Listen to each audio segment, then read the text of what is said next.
Gordailu batean aurrezten duzunean, zure dirua pixkanaka hazten da. Funts batean inbertitzen duzunean berriz, errentagarritasuna lor dezakezu, naiz eta hori hainbat gauzaren mende egon. Eta badago aldi berean aurreztu eta inbertitzea, orain bai. Hautatu dena, funts baten aukerak eta gordailu baten ordainsaria. 50-50, funtsa gehi gordailua. Aukeratu dena, informazio gehiago laboralkutxa.comen.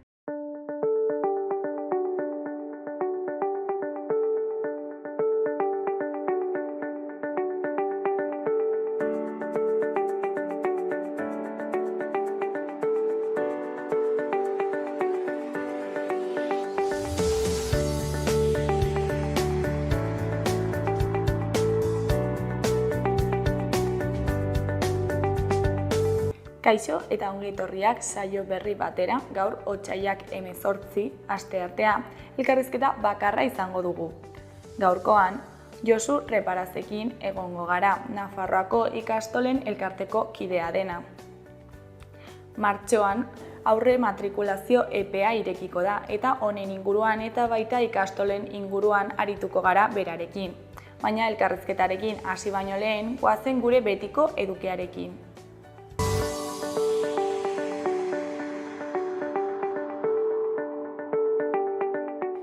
Bazen orain gaurko efemerideekin. Gaurko egun batean, 1776 urtean, itsasontzi esklabista batean 140 malgatxe matxinatu ziren eta ontziaren kontrola eskuratu. Urte batzuk geroago, 1931an, Lucio Urtubia igeltsero anarkista jaio zen Nafarroan.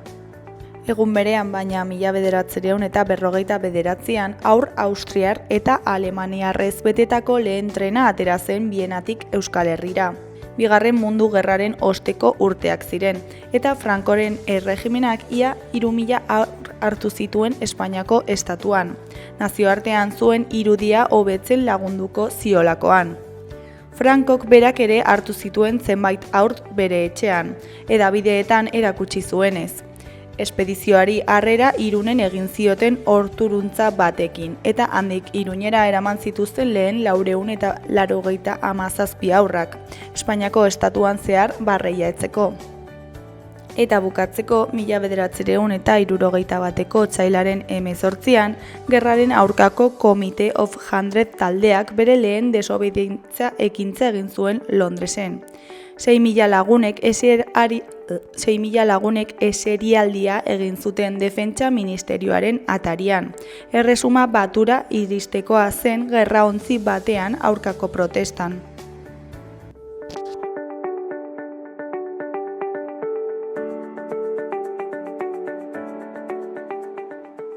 Errepasatu dezagun aste honetarako agenda. Asteartean, alde batetik bizitza bat herriari eskainia liburuaren aurkezpena egongo da Karrikiri elkartean. Kepa Ana bitarte Euskal Herriaren askatasun egarriak mugitu du bizitza osoan. Familia euskaldun eta abertzale batean sortu zen Trintxerpe auzoan, langileen borroken eta zapalkuntza gogorraren testuinguruan. Gazte-gaztetatik ohartu zen Euskal Herriaren menderakuntzaz eta berehala hartu zituen ardurak, herriaren askapena helburu. Eneko Bidegainek bere bizitza Kepa Ana bitarte bizitza bat herriari eskainia liburuan jaso du. Naroa Ana bitartek aurkeztuko du liburua Bidegainekin batera arratsaldeko 7:00 Karrikirin. Beste alde batetik Mendillorriko liburutegian arratsaldeko 6:00 ipuin kondalaria euskaraz egongo da. Nor da etxera ailegatu den haurtxoa, ipuinaren ordua eta askoz gehiago Bentura Ruizekin. Asteazkenean, batetik autodefentsa ikastaroa egongo da Txandreako Euskaldunon biltokin. Autodefentsa ikastaroa antolatu du Euskaldunon biltokik, izan ere defentsa borrokara arte guztien oinarria. Jakin mina duen eta lehen urratsak egin nahi dituen orori zuzendua dago ikastaroa. Prezioa 40 eurokoa da eta izen ematea 6-9-6-1-2-1-2 zenbakian egin daiteke. Ikastaroa otsailaren 19tik aprilaren 9 bitartean egingo da, asteazkenetan 7-8. Bestetik, Arrosadiako liburutegi publikoan arratsaldeko 6etan ipuin kontalaria egongo da euskaraz Maitane Perezekin, askotariko ipuinak. Ordu betez Maitane Perezek ipuin berri eta zirraragarriak kontatuko dizkie txikienei. Ostegunean, alde batetik Gastro Show hitz esana ikuskizuna egongo da geltokin. Otsaileko Gastro Show Mejillon Tigre kolektiboaren eskutik izango da. Hitz esana poesia emanaldia. Spoken word formatua darabilen poesia emanaldia da.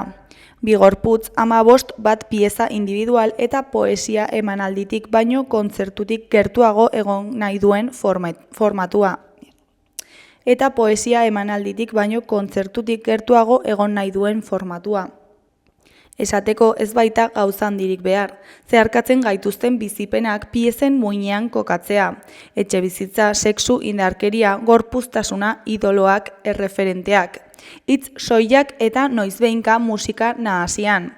Emanaldiarekin batera anizko jauregia esnekiak proiektuko produktu ekologikoekin egindako lau pintxo dastatu ahal izango dira. Sarrerak erosi daitezke dagoeneko. Beste alde batetik, Nafarroako Antzerki Eskolan iluntzeko 7etan bertsoaroa programaren baitan, bigarren bertso jaialdia egingo da. Arituko dira Alaia Martin, Amets Arzaiuz, Aroa Arrizubieta, Julio Soto, Sarai Robles eta Xabat Gaietebeitia. Ostiralean alde batetik Infiltrats izeneko proiekzioa egongo da Matalazen. Matalazen Infiltrats dokumentala pantailaratuko dute, arratsaldeko 7etan. Beste alde batetik, Belarra izeneko bengoko kontzertua egongo da Indara aretoan. Orain arte egindakoarekin hautsi eta bere alde pertsonalena islatuko du disko honetan bengok. Artistak bere jatorri euskaldunaz harro, Belarra bezalako sinbolo bat aukeratu du lan hau izendatzeko. Belarra Urruñan sortzen den olatu erraldoia da, eta fenomeno hau ez da ohikoa. Artistarentzat olatu izugarri honek aurrera jarraitze hori islatzen du, dena atzean utziz. Arratsaldeko 10 eta 4 gutxitan Indaran izango da bengo Belarra aurkezten. Gainera, kiliki freskorekin batera izango da, DJ set bat izango delako bereskutik. Jarraian Iturramoko Zibiboxean arratsaldeko 5etan bertso jasa bateko jolasa izeneko aurrendako bertso tailerra egongo da. Arduradunak Bitori Elizalde eta Endika Legarra izango dira. Larunbatean, alde batetik Brigade Loko kaleko urdangak eta azken sustraiak taldeen kontzertua egongo da Totem aretoan.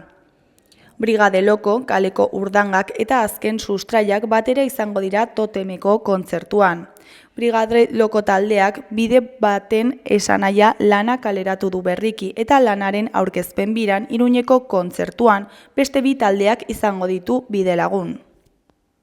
Beste alde batetik Iturramako Zibiboxeko ekitaldi aretoan arratsaldeko 6etan antzerki kontzertuak txontxongiloekin, zimurren artean kantu-kantari. Mak bere amonaren etxean utzi ditu haurrak. Kanutoren zeunken artean nanuk goxo entzunen ditu amonak bere zimurren artean gordeak dituen istorioak. Beste behin ere belaulaldi zaharren omenez pentsatutako kontzertua da. Jakinduriaz eta umorez betetako 10 kantu berri jorratuta, aurrek, gurasoek eta aitonamonek kantatu eta dantza egin dezaten. Igandean, Izadi izeneko ikuskizuna egongo da Zizur Nagusiko kulturetxean. Izadi natura da euskaraz, oda bat da zentzumenen munduari, paisaia soinudun bat zentzumenezko bidaia bat gorputzaren hizkuntza primitiboaren bidez.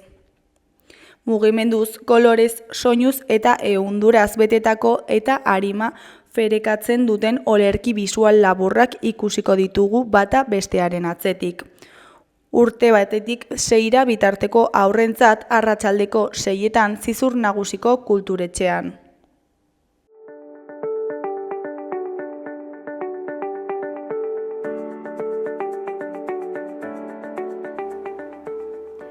Ikus dezagun gaurko egunkarien azalek zer dioten. Diario de Notiziasen titular nagusian, Ukrainara tropak bidaltzeko aukerak zatitu egiten ditu Europako buruzagiak. Britainia handiak, Suediak, Belgikak eta Herbeherek ez diote aterik ixten bake misioan izango litzatekeen neurri horri. Alemaniak Kievi emandako laguntza militarra finantzatzearen alde egin du. Ameriketako Estatu Batuak eta Errusia gaur bilduko dira Saudi Arabian. Argazki nagusian, Fernando Cabezon Garrazak eta Patxi Anaiak Eba ama besarkatzen dute. Titularrean, Asperger duten pertsonentzako desgaitasun soziala eskatzen dute. Nafarroan 800 paziente inguruk dute sindrome hori. Hori koloreko berrietan, ezkerrekoan, txistorrak merkatuak zabaltzen ditu Europan. Eskuinekoan, 3 ideia Iruñeko Santa Ana plazarako. Beheko berrietan, alde batetik, Aimarren eta Aresoren, Bajek Vicente Morenoren platak zaildu dituzte. Beste alde batetik, La Ligak Osasuna salatu du Real Madrileko jokalariei irain egiteagatik. Jarraian, Aita Santuaren Osasunarekiko kezka, arnaz infekzio batengatik ospitaleratuta. Eskuineko berrietan, alde batetik, Igor Arroyo koordinatzaile nagusiaren arabera, Igor Arroyo labeko koordinatzaile nagusiaren arabera, UPNek eta CNek aniztasunarekiko nazka izaten jarraitzen dute. Beste alde batetik, plaka batek etaren biktimak gogoratuko ditu parlamentuan. Azkenik, Nafarroak 10.000 milioi eurotik gora esportatzen jarraitzen du. Diario de Navarraren titular nagusian, Europak ez du posizio bakarra lortzen Trumpek Ukraineari buruz dituen planen aurrean. Europako buruzagiak Parisen banatuta bake indar baten bidalketaren aurrean. Argazki nagusian, Murtzanteko bizilagun batek errealitate birtualeko probak egin ditu. Titularrean, errealitate birtuala terapia gisa. Murtzanteko ikertzaile batek narriadura kognitiboa geldiarazteko metodoak probatu ditu bere herrian. Eskuineko berrietan, alde batetik Nafarroako produktuek pisua galdu dute Ameriketako Estatu Batuetan Trump planaren aurretik. Beste alde batetik, erasotzaile bat erbesteratu zuten biktimaren Nafarroako herritik. Jarraian, industriaren krisiari aurre ez egitea leporatu dio UPNek foru gobernuari. Goiko berrietan, batetik Nebenka Naiz filmak irekitzen du Tuterako zinema erakusketa. Bestetik bizitza berria beste bihotz batekin. Bukatzeko Roberto Santamaria ahaztezina. Gararen titular nagusian onkologikoa ekainaren 30ean sartuko da Osakidetzako arkitekturan. Osasuneko sailburu Alberto Martinezek Gasteizko legebiltzarrari jakinarazi zion noiz hasi zen lanean, eta onkologian espezializatutako zentroko langileak Donostialdea esiri atxikita geratutako zirela. Eta onkologian espezializatutako zentroko langileak Donostialdea esiri atxikita geratuko direla. Argazki nagusian, Alemaniako alderdiak balizko aliantzen eta garrantzirik ezaren beldurraren aurrean. Alemaniako alderdiak prestatzen ari dira igandeko hautestontziekin hitzordua egiteko, eszenatoki konplexu baten aurrean. Ezkerreko berrietan, goikoan, Donostian proiektu baten aurka egoteak elkarrekin eta odon elorza batzen ditu. Behekoan Itziar Ituñok eta Urko Olazabalek inurri itxuak ekaitxua filmatuko dute.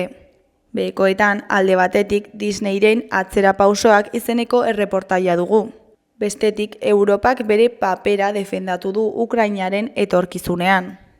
Berriaren argazki nagusian Ursula von der Leyen Europako batzordeko presidentea eta Emmanuel Macron Frantziako presidentea bilerara sartu aurretik.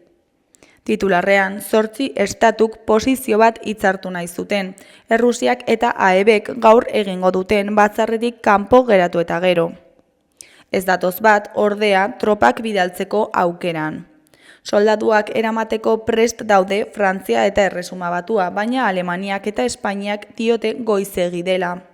Goiko berrian, puzkerrak ezkutuko gasek esaten dutena. Beheko berrietan, alde batetik Isabel Meien filosofoa eta artearen historialariak hurrengoa dio. Kontakizun ofizialek Andreak eta gizon gehienak baztertu dituzte. Beste alde batetik, Araba, Bizkai eta Gipuzkoako umeek hobera egin dute zientzia gaitasunetan, baina okerrera euskaran. Jarraian, esportazioak 4% apaldu ziren iaz, autogintza eta energiak atzera eginda. Gainera, Odisea euskaraz. Azkenik, seriaren lehenengo atala dugu. COVID-19ak 5 urte. Astindu baten irakaspenak. Euskal Herria Irratiaren titular nagusian, UPNek bertsolaritza programa etendu Lizarrako eskoletan.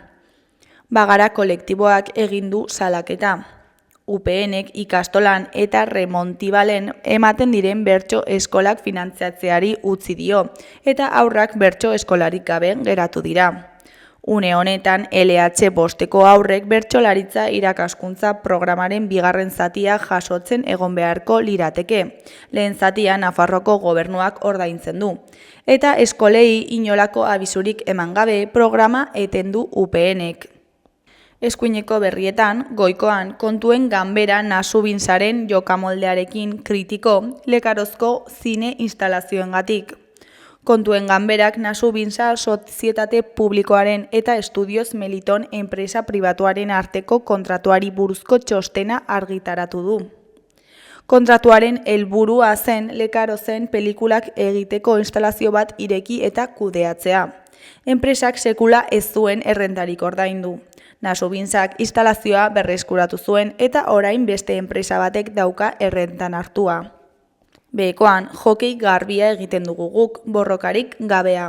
Izotz hokeia izan dugu izpide aste honetako Kirol Herria saioan, Kosner Uarte taldeko Aroa Goldarazekin. Joan zen asteburuan lehen mailako liga irabazteko playoffak abiatu zituen Uartek.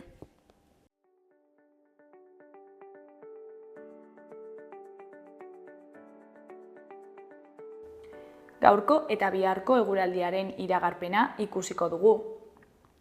Gaur, asteartea, hegoaldeko haizea bizi ibiliko da, batez ere ipar ekialdean. Kantauri isurialdean haizearen eraginez tenperaturak gora egingo du berriro ere, eta hainbat tokitan maximoak 20 gradu ingurukoak izango dira edo altuagoak. Mediterraneo isurialdean haizeak ez du eragingo tenperaturan eta antzeko balioekin jarraituko dute. Hodeitsu egongo da, erdi mailako hodeiekin eta goi-hodeiekin. Goizean litekena da Ebro Bailarako zenbait lekuetan lainoguneak eta behe-hodeiak agertzea, baina eguerdirako desegingo dira. Asteazkena erdi mailako hodei eta goi-hodei ugarirekin hasiko dugu, eta gero arratsaldean behe-hodei batzuk agertuko dira. Hego haizearekin jarraituko dugu, baina asteartean baino indar txikiagorekin, eta arratsaldean haizeak iparraldera egingo du kostaldean. Tenperaturan aldaketa handirik ez, baina igotzeko joerarekin.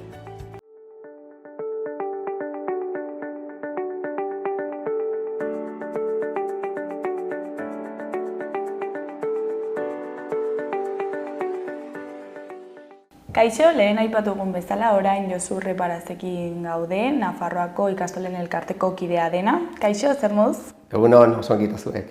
Oso ongi baita ere. Berriz ere hemen zaude, ezta? Datorren hilabetean matrikulazio epea irekiko delako, ezta?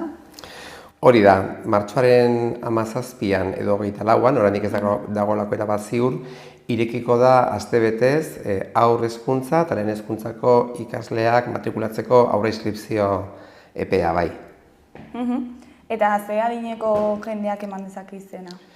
Bueno, hemen kanpaina bideratzen da modu zuzenean 3 urte dituzten neskamutilentzat, hau da 22an jaio ziren umeentzat, baina egia da irekitzen dela baita ere epea gainerako adin guztietarako bai haur hezkuntzan, hau da matrikula eman dezakete ere 4 urte eta 5 urte dituztenak, eta lehen hezkuntza osoan ere. Kasu hauetan izena ematen dute ikastetxez aldatu nahi duten familiak edo kanpotik etortzen direnak eta badakitenak hurrengo urtean hemen biziko direnak. Eta normalean aukera dago ikastolan beste kurtso batean sartzeko? Bai, eta nahiko ohikoa izaten da, urte oro izatea ikasleak sartzen direnak ikasturte ikasmaila desberdinetan bai. Eta ze ikastola ditugu hemen Nafarroan? Bueno, Nafarroan 15 ikastola daude. Ikastolen mugimendua, eta nik uste hori dela bereizgarri bat, mugimendu bestela konsideratu izan da beti. Ez direlako ikastola solteak, ez da ikastola bat, elementu isolatu bat, sare baten parte da. Orda Nafarroako 15 ikastolak daude bazkidetuta Nafarroako ikastolen elkartean. Ikastola gehienak kooperatiba dira, baina kooperatiba horiek elkartuta daude, ikastolen elkartean. Gaur egun, Nafarroako ikastolak deitzen dugun horretan, eta sare hau zabaldu egiten da Euskal Herriko gainerako lurraldeetara ere, eta Euskal Herri osoan 114 ikastola gaude, eta guztiok osatzen dugu sare bat. Eta sare hori biltzen da Europako hezkuntza kooperatiba deitzen den erakunde batetan. Hora gurea mugimendu bada, mugimendu anitz bat, eta Nafarroa anitza da, eta gure ikastolak ere anitzak dira, ez? Ikastolarik handiena daude kokatuta Iruñerrian, dira San Fermin ikastola Zizur Txikian, Padezi Galda Tarrabian, eta Jaso ikastola Iruñan. Gainerako eskualdetan ere daude, Basakanan baditu Galtsasun eta Etxarrin, Baztan Bortzirietan, Elizondon, Lesakan eta Beran, badaukagu ere ikastola Lizarran, Tafallan, Lodosan, Bianan, Zangotzan eta Tuteran. Eta, bakoitzak berezitasunak izango dituela pentsatzen dut, baina amankomunean ezakit balioak edo oinarriak dituzte. Bai, noski, nik uste dut ezberdintasuna nabaria dela, ez bakarrik kokapenagatik, tamainagatik, baita ere bertako kulturagatik. Horren ikastolak jaio dira kasu guztietan herritik, eta herriak desberdinak dira, eta ikastola beti egon da herri horren aldeko apostua egiten, da herri horren aldeko lana egiten, ez? Bai hizkuntza berreskuratzen, bai kultura berreskuratzen, eta bai hezkuntza egiteko modua berreskuratzen. Noski, jotak toki asko dauka Tuterako ikastolan, baina jotak ez dauka horren beste toki adibidez Altsasuko ikastolan. Orduan, bereizten gaituena bada, baina elkartzen gaituena eta batzen gaituena askoz gehiago da. Eta aipatzen duzun horretan, ikastolok egin dugu beti ahalegin kolektibo bat. Eta ahalegin kolektibo horretan, momentu honetan, gure lehentasuna izaten ari da azkenengo urte hauetan, irudikatzea nolakoa izango den etorriko zaigun gizartea, nolakoa izango den etorriko zaigun mundua.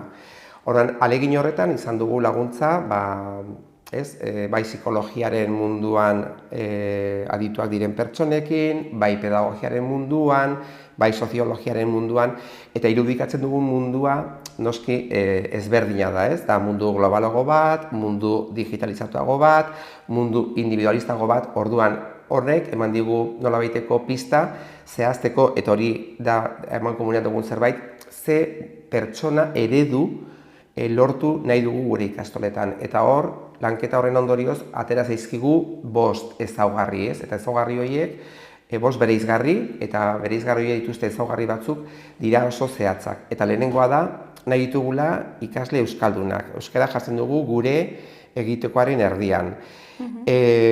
Mundu global horretan badakigu egongo direla hizkuntza hegemoniko asko, ez? Edo batzuk oso pisutsuak. Orduan gure helburua da ikasle euskaldunak lortzea. Eta horrek esan nahi ditu 3 gauza. Bat, nahi ditugula euskaldun osoak izan, hau da, euskera ez dutenak erabiliko bakarrik eremu akademikoan, nahi dugu euskararen gaitasuna eta euskararekiko trebetasuna izatea baita bere bizitza personalean, sozialean, eta hori praktikatu egin behar da, eta horretarako baliabideak eman behar dira. Nahi dugu baita ere izatea euskal kultura eta euskal identitatea ezagutu eta bizi egingo dutenak, eta hor adibidez, esan dugu mundua izango dela digitalagoa, bai, gure helburua baita ere, ez, euskerazko ekoizpenak sustatzea, euskerazko ekoizpenak erabiltzea, eta gero baita ere, noski ikastoak eldean iztunak ere bagara, eta garbi dago hizkuntza hegemonikoek badutela bere erabilpena, baina horrean, gure helburua da euskara erdian jartzea, eta gure ikasleak datorren mundu global horretan euskararekiko duten kontzientzia modu garbi batetan garatzea. Beste ezaugarri garrantzitsu bat da barne sendotasuna izatearena. Ikusten dugu mundu honetan manipulatzeko joera asko dagoela. Askotan teknologia berriek ere gure bizitzaren kontrola egiten dute eta ematen digute behin eta berriro gutaz egin duten eskaner horren baitan nahi dugun informazioa. Ordan gu nahi dugu pertsonalizatea barne sendotasunarekin, esan nahi du bere irizpide propioak ezagutzea, izatea pertsona bat kritikoa, besteen aurrean ere agertuko dena bera den horretatik, eta ez dela egongo itxurak egiten besteei nolabait gustua ematearren, ezagutuko duela bere burua, zeintzu diren bere benetako emozioak, bere benetako puntu sendoak eta horren baita biziko dena. Gero beste ezaugarri batzuk dira izaera kooperatiboarena, eta hori dago oso lotuta ikastolon izaerarekin, horren nahi dugu gure pertsona izatea kooperatiboak, ez kompetitiboak, baizik eta kooperatiboak, eta horretarako garrantzitsua dira empatia, bestearen tokian jartzea, komunikazio asertibo bat izatea, horretan ari gara, alegin horretan, hori ez, markatu ditugun ezaugarri horiek lortzeko, noski aldatu ditugu gauza asko, aldatu ditugu gure materialak, gure metodologiak, batzuetan baita gure eraikuntzak ere. Hori da momentu honetan ikastolen sareak amankomunean duen elementu bat, ez? Daukagun begirada hori, guretzat ikasleak ez dira ikaslea bakarrik, pertsonak dira, eta pertsona horiek nahi dugu ezitzea eta izatea honelako bereizgarri horiekin modu sendoan eta beraien bizitzako ibilbidean tresnak emango dizkiotenak. Lehen aipatu duzu erronketako bat dela esparru akademikotik kanpo euskara erabiltzea eta horretarako nola lortzen da hori? Oso garrantzitsua da momentu honetan, indar asko jarri da beti gela barruan gertatzen denarekin, eta gela barruan ere badakigu gertatzen dela askotan ahozkoak ez duela toki gehiegirik. Orduan, inork ez du ikasten hizkuntza bat erabiltzen praktikatu gabe. Ezin dugu ikasi gerian egiten, teorian esaten digutelako zer egin beharren, salto egin behar da ez.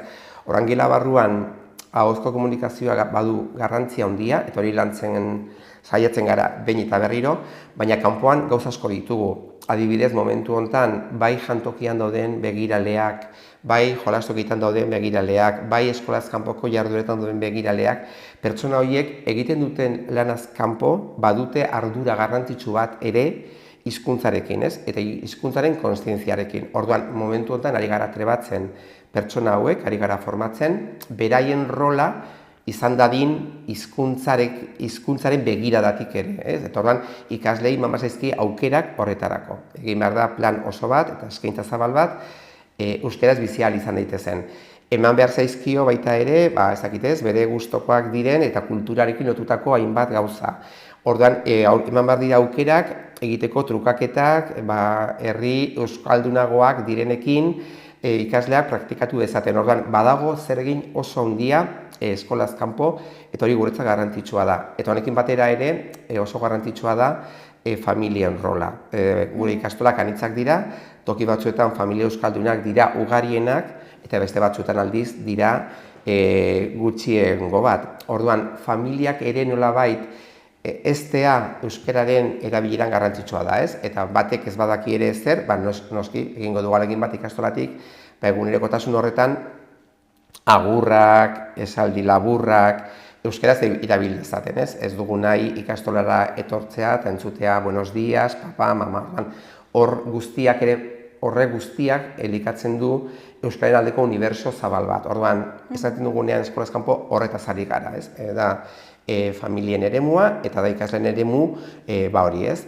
Ludikoa, garbi dago ikasleen bizitzan dagoela eremu bat dela eskolaz kanpokoa, baina nahiko formala, eta hor eragiteko aukera handia daukagu, eta horiek dira, esan dituenak ez, jantokiko espazioak, eskolaz kanpoko dauden eskaintzak, kirolaren mundua, eta gero dago beste eremu bat oso zaila dena iristen, da eremu ez akademikoa, baina informala da, ez? Eta hori da, elkartzen garenean bi lagun, eta gure kasari garenean, gure gauzetaz hitz egiten. Horrela egitea oso zaila da, baina beste nolabait gure ardurapean dauden ekintza bitan eragitea askoz errazagoa da, edo behintzat egin daiteke modu planifikatu eta antolatu batetan. Eta gurasoak edo familiak izaten dute beldurra ez baldin badakite euskeraz bere semeak edo alabak ikastola batera eramatera. Eta agian ezin lagundu etxeko lan horietan edo ez dakit. Bai, egiten duzun galdera hori da oso galdera rekurrentea, ez? Ni ere izan naiz zuzendari ikastola batetan, ikastola etxegon kokatuta ere euskaldunean, Lizarran egon nintzelako, eta esan dezaket urtero hori zela gehien errepikatzen zen galdera. Galdera horren aurrean, ezakitez, gure erantzuna beti izan da oso garbia, eta gure erantzuna izan da oinarrituta esperientzian. Begira zenbat jende pasatu den ikastolatik, zure egoeran egon dena, eta begira momentu honetan zer egiten ari den, ez? Batzuk dira irakasleak, besteak dira ez dakizeok bide daukate, denetik dago, eta dena pasatu dire zure beldur horietatik. Ikastola ez da toki bat sartzen duzun, eta ez da hortik aurrera ama hizkuntza ez da presente egongo, noski familiekin egingo dira bilerak bere hizkuntzan. Ume batez, zailtasuna baldin baditu, familiari lagunduko zaio bere hizkuntzatik, ez? Beti esan dugu, guk ez dugu nahi familiak egitea etxeko lanak umearengatik, umeak berak egin behar du eta autonomia hori izan behar du, ez? Horren, zentzu horretan, gero noski, baita ere, hau lagundu dugu, hau dira nolabiteko, ezagitez adibide zehatza berai laguntzeko, baina badakigu eta hori erabili dugu, neurologo guztiak bat datoz, hizkuntzak txikitan ikasteak ze mesede dituen, ez? Ze erraza den ume batentzat ikastea aldi berean euskara, gaztelera eta beste hizkuntza bat ze erraza den, ze gaitasun daukaten umea bereizteko oso ongi ze hizkuntzetan egin behar duen norekin, eta orduan hori baliatzea ze garrantzitsua den. Eta gero honek ematen duen nolabaiteko irekiera mentala ere oso garrantzitsua da. Orduan alderdi neurologikotik hizkuntza gehiago ikasteak duen mesedea komentatzeaz gain, eta hori noski ez, eta beti ere lagundu izan dugu hau, hitzaldiak emanez adituen eskuetatik guraso hauen kezka hori, pizka bat, hori ez, baretzeko, lasaitzeko eta ikusteko gainera egiten da diren autu hori, beraiek euskara jakin gabe ere, beraien seme-alabei euskara oparitzearen, euskara ematearena, zein positiboa den pertsona horientzat maila askotatik. Eta gero, euskara etxean ez erabiltzeak, ezakite ondorioak ekartzen ditu, edo zailtasunak ikasteko momentuan edo jasotzeko momentuan. Ez, nik uste dut ez duela eraginik. Bai, izan zake eragina hizkuntzaren beste registro batzuetan, ez? Noski, lagun artean euskeraz egiten duen batek etxarrin edo arbizun, edo hori ditu beste rekurso batzuk, ez? Eta ditu, noski ez, hizkuntzaren erabilera askozaz ere ludikoago bat, edo flexiglago bat, hori, bai, hori etxean ez duenak, agian, edo bere inguruan euskaraz duenak ez du izango aukera hori hizkuntzaren beste registro horiek ezagutzeko. Baina nik ez dut ikusi eraginik bere bizitza akademikoan zertarako baditugu oso ikasle onak bere etxean aitak eta amak euskara ez dakitenak, eta oso ezakitez, ibilbide ona egin dute maila akademikoan. Eta gero, zergatik aukeratu ikastola? Bereziki, igual, eredu publikoa dauden lekuetan, zergatik ikastola aukeratu? Bueno, hemen nik uste dut ez gaudela lehia batetan, uste dut denok daukagula tokia, eta Nafarroan bereziki denok beharrezkoa gara, ez bakarrik dugula tokia, beharrezkoa gara, euskararen berreskurapenean, euskararen sustatzean zenbat eta gehiago egon hobe, Gero egia da, kanpaina bat irekitzen denean eta familiek aukeraka bat egin behar denean, noski bakoitza ditu bere berezitasunak, ez? Orduan, gure berezitasun garrantzitsu bat aipatu dut, sare bat garela, ez gaudela bakarrik ikastola bakoitza. Garrantzitsua niretzat oso eta bereizgarria oso da ikastolok dugula autonomia botere publikoekiko, kasu honetan hezkuntza departamentuarekiko. Gure kasuan aitak eta amak gurasoak dira ikastolen titularrak, eta beraiek zer esan daukate nolakoa nahi duten izatea beraien seme alaben hezkuntzak. Dute aukera parte hartzeko erabaki organo askotan ikastolan. Horan, autonomia horrek bai eramaten gaitu guk egitera gure autu propioak. Ez gaude hezkuntza departamentuan dagoen momentuko kontseileriaren erabakiaren eskuetan. Noski baditugu betetzeko hainbat arau, baina ez gaude gure titularra ez da momentu hontako hezkuntza kontseilaria eta ez aurrekoa. Gurean titularra beste batzuk dira. Autonomia horrek eramaten du nolabait guk hezkuntza eta bizitza ulertzen dugun modu hori gauzatzera, ez? Eta horregatik aukeratu dugu adibidez Kiba programa, eta Kiba programa hori ezarri da 15 ikastola eta ulertzen dugulako jazarpena dela 20. mendean, 21. mendean lakra izugarri bat bizi dutena pertsona batzuk bere hainbat ezaugarrirekin. Orduan, ikusten dugunez, hori ez dugula nahi gure ikasleentzat, gure seme-alabentzat, aukeratzen dugu programa hori. Eta programa hori implementatzen dugu, eta horretarako gure profesionalak formatzen ditugu horretan. Orduan, hori da bereizgarri bat, ez? Daukagun autonomia, botere publikoekiko eta hezkuntza departamentuarekiko, nolabait guk nahi ditugun programak aurrera emateko. Noski, bete beharko ditugu dekretua, bete beharko ditugu hainbat alderdi, baina badaukagu askatasuna guk hezkuntza ulertzen dugun moduan aurrera emateko. Honetarako zer ditugu? Oso profesional egonkorrak, eta hori oso garrantzitsua da. Programa hauek ez lirateke posible izango mugikortasun handia dagoen plantilla batetan. Gure ikastoletako profesionalak, irakasleak eta irakasleak oso egonkorrak dira. Eta horrek ahalbidetzen du, noski ez, bai ikasleen jarraipen bat egitea hurbiletik urteetan zehar, eta bai egiten du posible, aukeratzen ditugun programetan formakuntza hori manik, izatea egonkor bere momentuan. Eta gero, hori gane guztu dut, ikastoloak sortu ginenetik izan dugula konpromiso garbi bat euskararekin. Hori da gure horregatik sortu ginen, eta uste dugu badugula tokia oraindik hor, ikastola badutela murgiltze eredu bat, eta euskara dela beraien ardatza, eta hori ere bereizgarri bada, beste zenbait eredutan dauden pai eta horien inguruan. Guretzat kulturarena ere elementu oso garrantzitsua da, eta gero, aipatzen dudanean autonomiarena, ikastoletan zerbitzuak normalean sortzen dira familiek dituzten beharren arabera, eta orduan eskaintza hori ere asko zabaltzen da, ez? Uste dut ikastolak aintzindari izan ginela 2 urteko gelak irekitzen, momentu hartan ez zeudelako aurreskolak, sortu ginenetik, eta 2 urteko mehen zerbitzua beti egon da. Oso goiz hasi ginen baita ere, ikastola ireki baino lehenago irekitzen, familiek beraien lana eta beraien familiako ardura kompatible egin ahal izateko. Orduan, gauza asko sortu dira guraso eskola, sortu dira gauza asko, familien behar zehatz horietatik. Orduan, guztut horiek direla elementu nagusiak, ez? Eta gero, bete eduki dugula berrikuntzarako grina handia, ez? Ikastolak sortu ziren hezkuntza eredu berri bat sortzeko, beti aipatzen dudan elementu bat, uste dut oso importantea dela, ez? Da, ikastolak dira lehenengo zentroak, neskak eta mutilak sartzen dituztela espazio berdinetan.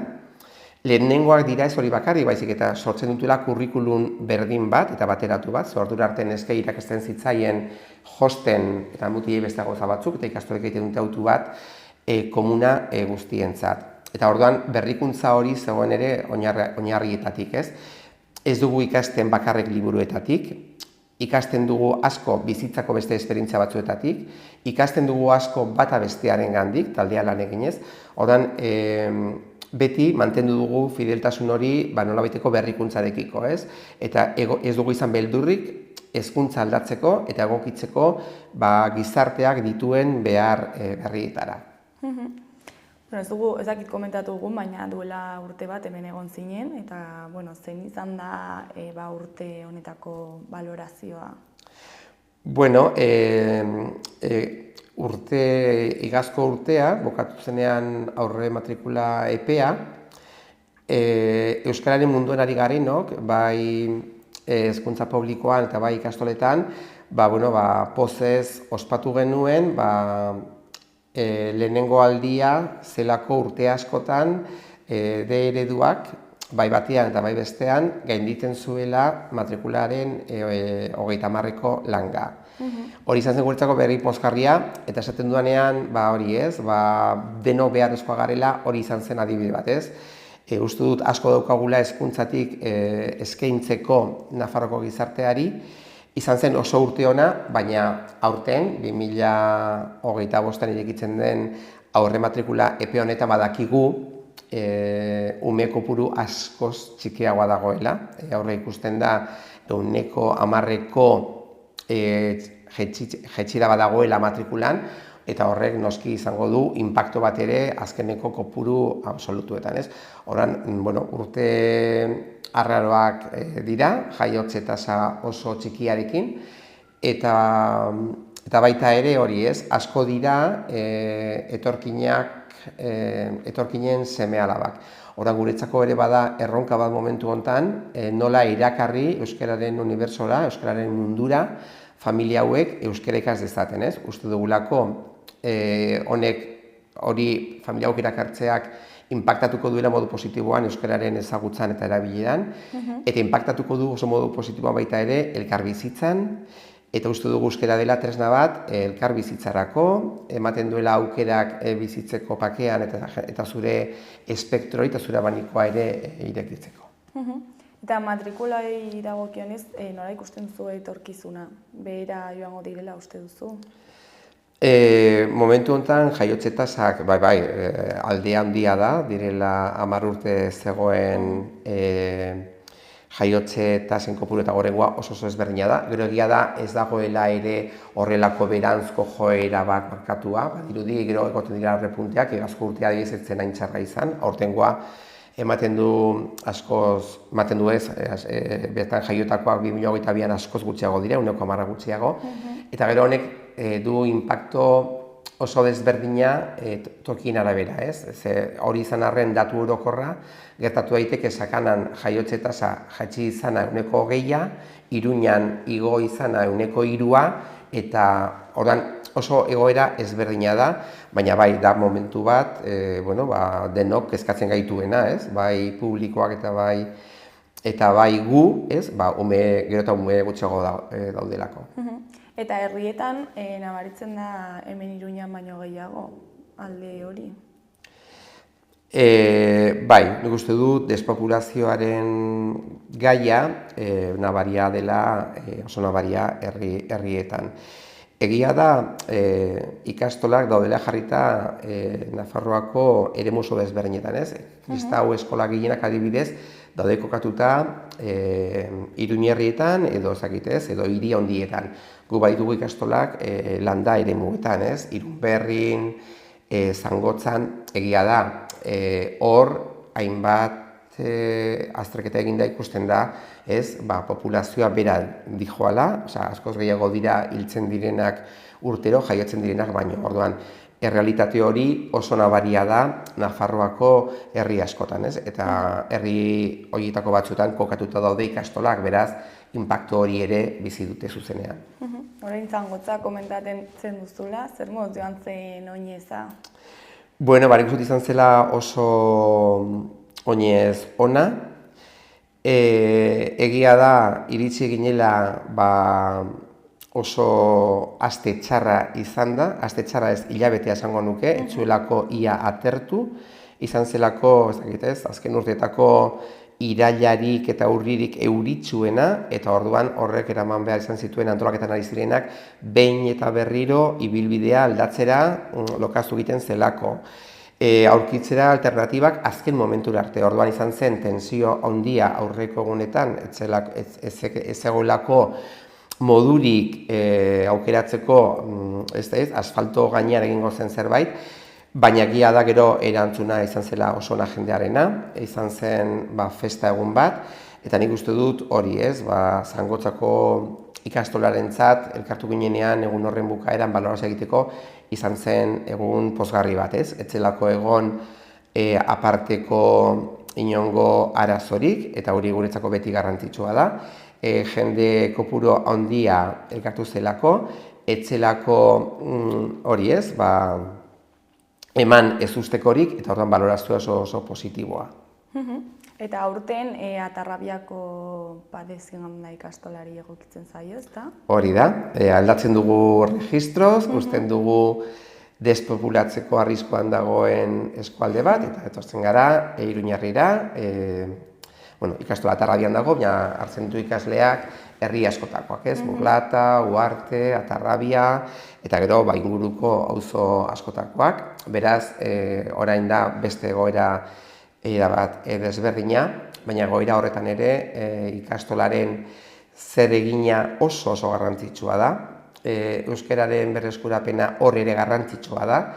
Orduan, oraingoan da ikastola askoz handiago bat, beraz antolaketarako aukera gehiago dituena, Zangotzako ikastolan 100 ikasle baino ez daude, eta familien implikazioa izan zen erabatekoa urte osoan.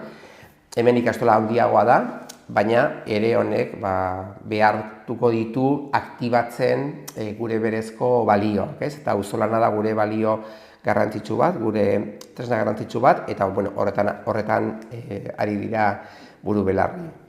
Eta leloa daukagu, ja.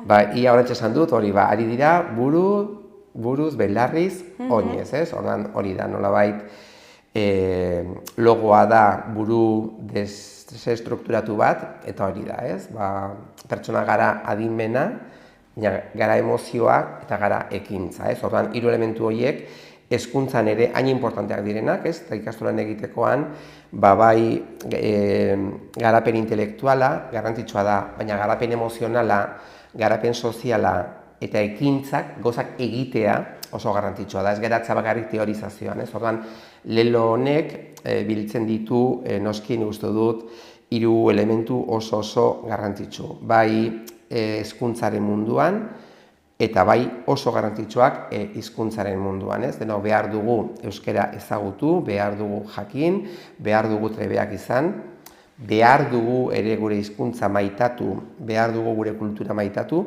behar dugu kontziente egin euskara egoera hontan dagoela pertsonek egin duten apostuagatik, egin duten militantziagatik, izan den kontzientziagatik eta izan den emozioagatik, eta horrek eraman gaitu gauzak egitera. Orduan ikustu dut oso lelo erakargarria dela, eta bat egiten duela euskararen biziberritzearekin, eta baita ere hezkuntzaren biziberritzearekin. Orain geratzen da desente, hilabete desente, oinezerako, eta bitartean 2025ko erronkarik daukago begistan. Erronkak aipatu dituenak dira, hezkuntzako aldaketak ez dira ematen egun batetik bestera, poliki ematen diren aldaketak dira. Orduan, aipatu ditudan pertsona ereduaren 5 bereizgarri hauetan sakontzea, horretan indarra egitea, horretan irakaslea formatzea, izango da gure erronka garrantzitsua. Ordan horiek dira bereziki erronkak, momentu hontan Nafarroako 15 ikastolak dute erabat berrituta haur hezkuntzako metodologia, daukate berrituta beraien espazioak, beraien materiala berriak dira, eta hauek guztiak lerrokatzen dira lortu nahi dugun pertsona eredu horren baitan, Zagarbi dago, esaten dugunean buruz bihotzez ekintzez, hori esaten hori gara, ez dela nahikoa guk irudikatzea mundu berri bat, ez da nahikoa guk irudikatzea pertsona eredu bat eta bereizgarri jakin batzuk, gero ez bagara pasatzen ekintzara, eta ekintza horretan hori dago, materialak egitea, egoera berriak sortzea, irakasleak trebatzea eta ematea urratsak ekintzan hori posible egin dadin, ez? Ze pertsona bat ez da kooperatiboa egiten nik esan dudalako. Nahi dugu pertsona kooperatiboak izatea. Hori egiten da posible txikitatik behin eta berriro ikasleak jasan dituzunean elkarrekin lanean, eta elkarrekin lanean ez da zu gehi ni bi isla, ez elkarrekin lanean, eta horrek dituen inguruan dituen balio eta ezaugarri guztiak praktikatu egin behar dira txikitatik, ze batzuetan garbi dago ez dela erraza, landu egin behar dela, eta horrek izan behar du ibilbide bat hezkuntza mundu oso horretan zaren. Orduan horretan ari gara, eta gure erronkak horiek dira berezeki. Bueno, Josu, eta ja bukatzeko, ez dakit zerbait gehiago komentatu nahi duzun, zerbait esan jendeari? Bueno, nik uste dut hori, momentu hau interesgarria dela familientzat, aukeratu behar dute beraien seme-alabak printzipioz urte askotan egongo diren ikastetxe bat. Nik uste dut ikastolak elkarbizitzako espazioan badirela. Nik uste dut ikasleak zoriontsu egoten direla ikastoletan. Familiek dutela toki bat oso garrantzitsua eta irakasle, profesional eta familiarteko lotura oso sendoa dela. Nik uste dut behin eta berriro errepikatzen den zerbait bai ikasleen, bai familien artean, ibilbidea bukatzen dutenean da, hau izan da guretzat beste familia bat. Eta garbi dago hori ikastolen izaera dela noski herritik sortutako izaera bat, orduan hori guretzat ezaugarri hori oso garrantzitsua da, ari garela herria eraikitzen, eta nik uste dut iristen diren ikasleak tratatuko ditugula horrela, pertsona bezala, eta lagunduko diegula bere ibilbidean, atera ditzan bere alderdirik positiboenak, atera ditzan bere ezaugarririk sendoenak, eta lagunduko diogula prozesu horretan. Orduan, hemen jendea animatu, ikastoletan ari dira egiten ate irekin egunak, uste dut garrantzitsua dela baita ere familiak erabakia hau hartzerakoan konbentzimenduz egitea eta dituzten zalantza guztiak behin eta berriro galdetzea. Ikastoletako zuzendariak beti irekita daude, familiek izan ditzaketen kezka guztiak argitzeko. Uste dut ikastolak erabat irisgarriak garela, esan dut ikastoletan ez da geratu inor sartu gabe arazo ekonomikoengatik, gara eredu bat hori gure eginkizuna oso garbi daukaguna. Eta horren jendea animatu, hori hurbil daitezen gure ikastoletara, eta hori, eta izan dadila guztientzat, familia guztientzat, hori momentu garrantzitsu bat aukeratzeko beraien ustez egokiena den ikastetxea. Primeran, Josu, zuri mila esker ona etortzeagatik, eta gurekin hitz egiteko tartetxo bat ateratzeagatik, eta zer moduz joaten den matrikulazio epea. Eskerrik asko zuei eta kontatuko dizuet hurrengo urtean nola joan den. Hori da, ondo segi, agur. Eskerrik asko.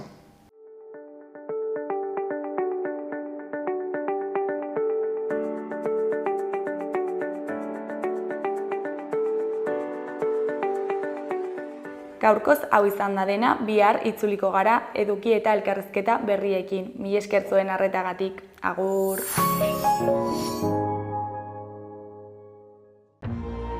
Gobierno de Navarra. Nafarroako gobernua.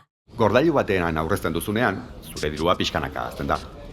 Funts batean inbertitzen duzunean berriz, errentagarritasuna lortezakezu, naiz eta hori hainbat gauzaren mende egon. Eta badago aldi berean aurreztu eta inbertitzea, orain bai. Hautatu dena, funts baten aukerak eta gordailu baten ordainsaria. 50-50, funtsa gehi gordailua. Aukeratu dena, informazio gehiago laboralkutxa.comen.